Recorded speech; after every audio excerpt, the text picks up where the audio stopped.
ఏదైతే మన 165 మీ అందరికీ తెలుసు,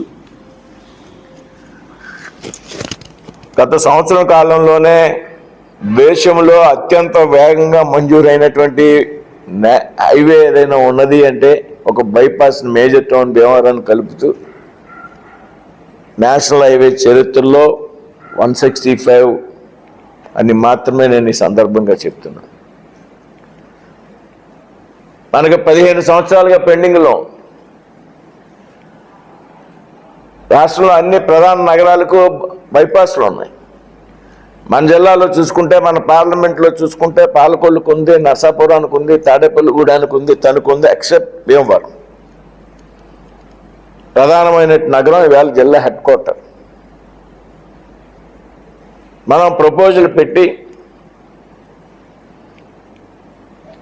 సంవత్సర కాలంలో ప్రపోజల్ పెట్టడం, సర్వేలు చేయించడం,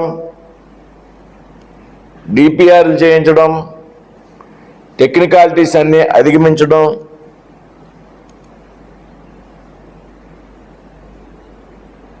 దాన్ని మంజూరు చేయడం. సాక్షాత్తు నేషనల్ హైవేస్ మంత్రిగా ఉన్నటువంటి నితిన్ గడ్కరీ గారు విజయవాడలో ముఖ్యమంత్రి గారి సమక్షంలో ఈ హైవే గురించి నా మిత్రుడు వర్మ కారణంగా ఈ హైవేని మంజూరు చేస్తున్నానని ఆయన బహిరంగ సభపూర్వకంగా ప్రకటించడం,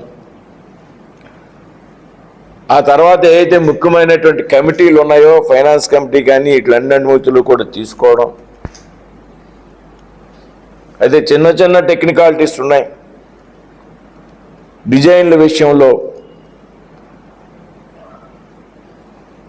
కొన్ని అండర్ టన్నెల్స్ విషయంలో రైతులకు ఇబ్బంది కలగకుండా, అదేవిధంగా సర్వీస్ రోడ్డు విషయంలో చిన్న చిన్న టెక్నికాలిటీస్ ఉన్నాయి.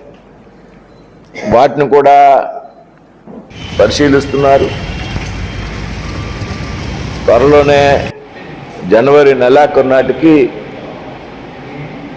దానిని టెండర్ దిశకు తీసుకురాగలమైనటువంటి నమ్మకం నాకైతే ఉంది. ఈ సందర్భంగా నేను మన బుధవారం నాడు నేషనల్ హైవే సెక్రటరీగా ఉన్నటువంటి ఉమాశంకర్ గారిని, దాని డైరెక్టర్ జనరల్ని కూడా